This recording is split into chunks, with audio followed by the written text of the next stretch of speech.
Mari kita akan berdoa.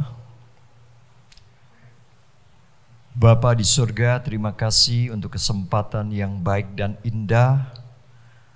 Kalau kami boleh kembali berkumpul bersama dengan keluarga di rumah kami masing-masing untuk kami beribadah kepadamu. Tiba saatnya setelah kami memuji dan menyembah-Mu, kami siap untuk mendengar firman Tuhan. Kami tahu firman-Mu adalah terang bagi jalan kami dan pelita bagi kaki kami. Berfirmanlah, urapilah hamba-Mu dan kami semua, supaya kami boleh mengerti firman ini dan memerdekakan hidup kami. Jadikan kami sebagai murid-murid yang sejati, yang terus dibentuk, diproses, dan disempurnakan, sehingga kami bukan saja mengetahui tentang kebenaran, tetapi kami semua hidup dalam kebenaran, sehingga nama Tuhanlah yang dipermuliakan.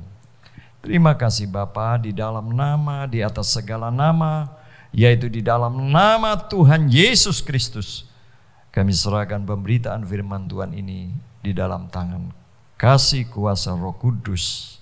Amin. Shalom Bapak Ibu Saudara yang dikasihi Tuhan. Kita siap untuk mendengar firman Tuhan. Saya beri judul khotbah pada pagi hari ini, hikmah di balik COVID-19. Nah, wabah pandemi global COVID-19 telah menggoncang dunia saat ini. Dan wabah ini telah mengubah banyak tatanan hidup seluruh umat manusia. Seluruh aspek kehidupan manusia terkena dampaknya. Merubah segala sesuatu, baik dalam pemerintahan, ekonomi, pendidikan, sosial, termasuk gereja Tuhan. Khususnya dalam pola peribadatan yang kita lakukan selama ini. Kita percaya melalui wabah COVID-19 ini, Tuhan mau menyatakan atau mau menyadarkan kepada seluruh umat manusia bahwa dunia ini rapuh dan tidak ada yang bisa kita harapkan dari dunia ini. Segala sesuatu bersifat fana dan tidak ada satu tempat aman pun di seluruh muka bumi ini. COVID-19 telah membuktikan hal itu. Mulai dari negara yang terbelakang atau negara yang sedang berkembang sampai yang super power, super modern. Semua terkena dampaknya tak terkecuali.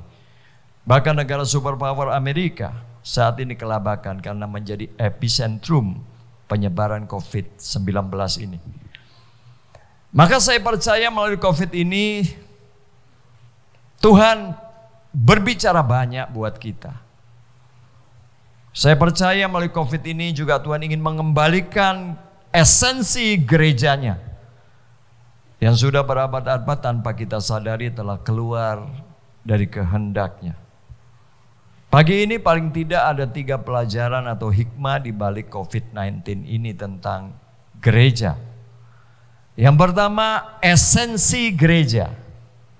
Saudaraku, gereja itu bukan gedung, tetapi umat yang percaya. Dalam bahasa Yunani gereja disebut eklesia, keluar, dan kaleo memanggil. Nah, secara harfiah berarti memanggil keluar. Yang menjadi subjek dari kata memanggil keluar tentunya Allah, dan yang dipanggil keluar adalah kita orang yang percaya. Berarti dengan demikian pengertian dari eklesia adalah persekutuan orang-orang yang percaya yang dipanggil keluar dari kegelapan masuk ke dalam terangnya yang ajaib. Inilah sebetulnya gereja. Jadi bukan gedung, tetapi kita, saudara dan saya, inilah gereja yang sesungguhnya. Nah saudara, lihat di dalam jemaat mula-mula dalam Kisah Para Rasul.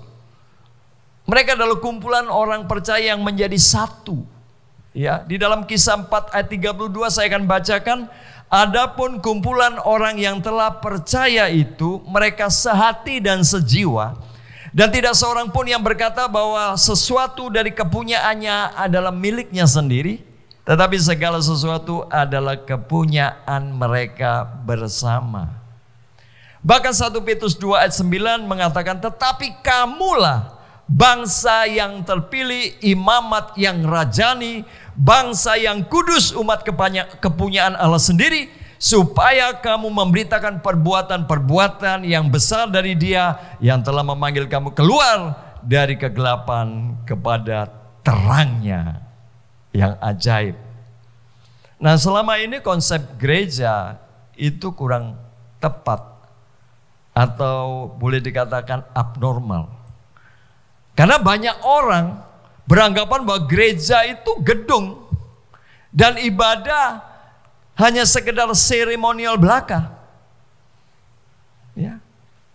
Bahkan maaf, beberapa dekade ini hampir semua gereja terutama karismatik nih kita, ibadah hanya menjadi sebuah entertain layaknya. Para pelayan Tuhan, para jemaat yang beribadah lebih memperhatikan apa? Penampilan lahiriahnya daripada batiniah. Jadi itu yang terjadi Bapak Ibu. Jadi gereja lebih care ya kepada pelayan Tuhannya, singer WLE pakaiannya harus baik, penampilanmu harus cantik. Ya. Jadi lebih menonjolkan yang lahiriah. Padahal gereja, esensi gereja itu adalah batiniah. Yang harus dipercantik, yang harus di make up setiap hari berjam-jam itu bukan penampilan lahiriah kita, tetapi batiniahnya. Nah itu yang terjadi, karena itu COVID ingin mengembalikan kita kepada esensi gereja. Bukan berarti lalu gedung gereja tidak diperlukan lagi, no. Tetapi sekali lagi gedung gereja hanyalah wadah, tempat, kontainer. Tetapi yang paling penting esensinya, kontennya itu kita, umat yang percaya.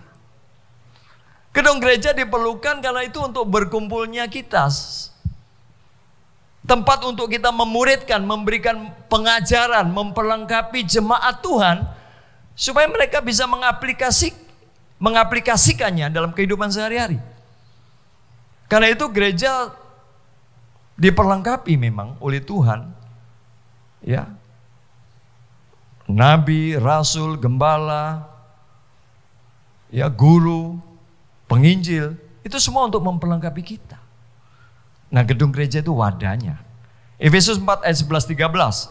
Dan ialah yang memberikan baik rasul-rasul maupun nabi-nabi, baik pemberita-pemberita Injil maupun gembala-gembala dan pengajar-pengajar untuk memperlengkapi orang-orang kudus, jemaat, bagi pekerjaan pelayanan, bagi pembangunan tubuh Kristus, sampai kita semua telah mencapai kesatuan iman dan pengetahuan yang benar tentang anak Allah, kedewasaan penuh dan tingkat pertumbuhan yang sesuai dengan kepenuhan Kristus. Itu tugas gereja, tugas kita para hamba Tuhan, para pendeta, para gembala. Ya Bapak Ibu. Nah, ibadah di gedung setiap minggu nantinya di era new normal ini tetap akan berjalan sesuai dengan Ibrani 10 ayat 25. Janganlah kita menjauhkan dari pertemuan-pertemuan ibadah kita. Tetapi bukan menjadi sentral. Pusat gedung gereja itu bukan. Ya. Melainkan siapa yang menjadi sentral? Harus Tuhan. Dia sentralnya. Gedung gereja yang menjadi tempat koinonia, persekutuan umat secara bersama-sama, tempat persidangan dan tempat pemuritan. Tetapi ibadah yang sesungguhnya berada di rumah kita masing-masing. Dan itu setiap hari. Jadi mudah-mudahan dengan COVID ini nanti ke depan gereja tidak lagi fokus ibadah di gereja atau berpusat di gereja. Ya. Dan ibadah bukan hanya seminggu sekali seperti yang terjadi selama ini. Banyak orang beranggapan kalau dia sudah beribadah di gereja seminggu sekali, dia sudah merasa melakukan kewajibannya. Ya. Sedangkan perkara di rumah tangga itu privasi saya, semau saya. Nah ini yang salah. Ya. Sehingga akibatnya memang banyak umat Tuhan akhirnya kurang gizi rohani Bapak Ibu. Ya bayangkan ibadah seminggu sekali hanya 1 jam dengan firman. Tapi Senin sampai Sabtu nggak ibadah. Bagaimana memiliki kekuatan iman? Bagaimana pertumbuhan iman kita bisa menjadi normal? No. Karena itu banyak orang Kristen yang nggak punya iman. Karena merasa ibadah hanya hari Minggu. Padahal ibadah itu setiap hari. Ya kan? Gereja adalah kita. Setiap orang yang percaya kepada Tuhan Yesus adalah gereja. Setiap keluarga adalah gereja. Dan seorang ayah atau pemimpin rumah tangga harus menjadi imam. Seorang istri menjadi penolong. Itulah esensi gereja. Gereja bukan di gedung, gereja ada di rumah kita. Bukankah Rasul Paulus menulis dalam 1 Korintus 3 ayat 16, tidak tahukah kamu bahwa kamu adalah bait Allah dan bahwa roh Allah diam di dalam kamu. Roh Tuhan ada di kita, bukan di gedung gereja, Bapak Ibu. Jadi mari saudara jemaat yang dikasih, esensi gereja sekali lagi bukan gedung, tapi saudara. Ibadah yang sejati itu bukan seremonial, tapi perubahan hidup. Di mana kita hanya mau melakukan kehendak Bapa. Dalam Roma 12 ayat 1 dan 2 saya bacakan. Karena itu saudara-saudara, demi kemurahan Allah, aku menasihatkan kamu supaya kamu mempersembahkan tubuhmu sebagai persembahan yang hidup, yang kudus dan yang berkenan kepada Allah. Itu adalah ibadahmu yang sejati. Janganlah kamu menjadi serupa dengan dunia ini, tetapi berubahlah oleh pembaruan budimu, sehingga kamu dapat membedakan manakah kehendak Allah, apa yang baik, yang berkenan kepada Allah, dan yang sempurna. Itulah ibadah, itulah gereja, Bapak Ibu. Satu perubahan hidup yang bisa dilihat oleh keluarga, tetangga, dan banyak orang. Itu adalah esensi gereja. Yang kedua, yang tadi saya nyatakan, ibadah itu adalah perubahan hidup. Ibadah satu perubahan hidup. Jadi mari kita introspeksi. Selama saudara dan saya jadi Kristen, benarkah kita adalah orang-orang yang beribadah? Kalau engkau orang yang beribadah, hidupmu benar, bukan hanya ketika ada di gedung gereja sedang kebaktian, tetapi dimanapun saudara berada. Apakah di rumah, kau akan menjadi seorang ayah yang menjadi teladan. Engkau tidak akan berkata kasar, memaki. Engkau akan sungguh-sungguh memimpin ibadah, doa, memberkati istri, anak-anak. Itu yang normal. Kalau yang gak abnormal ya seperti ini. Mereka anggap ibadah hanya satu kewajiban seminggu sekali. No. Perubahan hidup jelas kok. Jadi yang pertama sekali esensi ibadah, gereja bukan gedung tapi umat. Yang kedua, ibadah gereja. Ibadah itu bukan seremonial, bukan di dalam gereja tetapi di setiap keluarga. Ya Bapak Ibu, mari perbaiki. Karena itu COVID-19 ini luar biasa. Luar biasa, memang Tuhan izinkan terjadi. Untuk mengembalikan esensi gereja. Untuk mengembalikan ibadah yang sejati. Supaya setiap keluarga bisa mengalami Tuhan. Bayangkan kalau setiap rumah tangga, tempat kos adalah gereja Tuhan. Karena di situ berkumpulnya orang percaya. Maka penginjilan akan segera selesai sampai ke ujung-ujung bumi. Maka saya percaya, kalau itu yang terjadi, luar biasa. Yang ketiga, yang terakhir tentang unity gereja. Saudara, kesatuan gereja itu bukan organisasi, denominasi, tetapi kesatuan gereja itu tubuh Kristus. Jadi jangan lagi nanti bangga dengan GBI, GPDI, ya, dan merek gereja yang lain, atau aliran gereja, atau denominasi gereja yang lain. Kita ini satu tubuh. Kita harus bangga dan bermegah, bukan karena denominasi, organisasi gereja, tapi kita harus bangga dan bermegah karena Yesus Kristus adalah Tuhan dan Juru Selamat kita. Kita memang tidak sama. Sama seperti anggota tubuh kita nggak sama, Bapak Ibu. Kalau sama kan medeni. Apa medeni ya? Menakutkan, Bapak Ibu. Ya. Memang masing-masing kita memiliki karunia yang berbeda. Ada gereja Injili, gereja Protestan, Pentakosta, karismatik dan lain sebagainya. Demikian karunia, berbagai macam karunia. Tuhan itu kaya. Tapi bukan berarti itu menandakan bahwa kita berbeda. Enggak, itu satu kesatuan. Saling menopang satu dengan yang lain. Itulah kesempurnaan. Sama seperti jari ini. 5 ini berbeda. Tapi ketika dia bekerja sama dahsyat.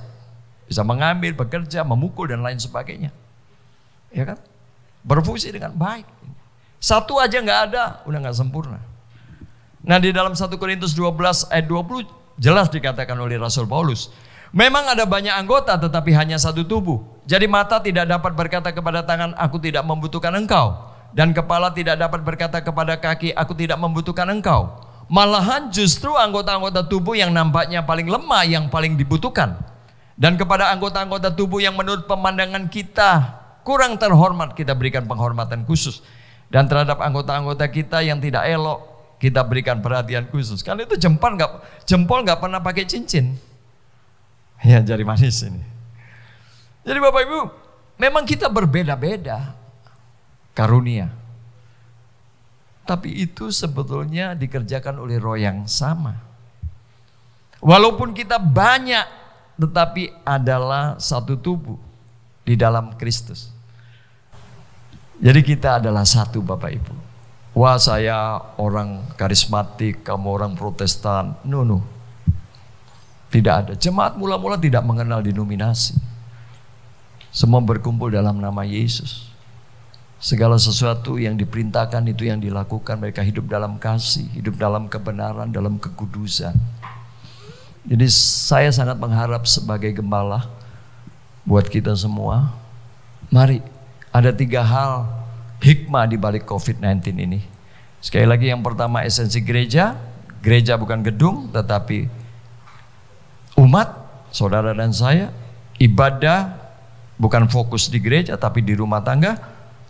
Karena ibadah itu harus setiap hari, bahkan seumur hidup kita dimanapun kita berada, mulai dari keluarga. Karena ibadah adalah perubahan hidup. Dan yang ketiga saudara, esensi gereja, unity gereja. Maksud saya unity gereja, kesatuan gereja bukan karena organisasi atau denominasi, tetapi karena tubuh Kristus. Kita adalah anggota tubuh Kristus dan Kristus adalah kepala. Maka kepala akan menggerakkan kita kemana, berjalan kemana, melakukan apapun. Kita bersinergi. Ketika kepala menginstruksikan untuk berjalan ke kanan, semua bergerak. Seluruh anggota tubuh bergerak ke kanan. Itulah gereja. Biarlah firman Tuhan ini boleh memberkati kita semua, sehingga kita sungguh bertumbuh menjadi orang Kristen yang sejati, bukan orang Kristen mingguan. Tuhan memberkati kita semua. Haleluya. Amin.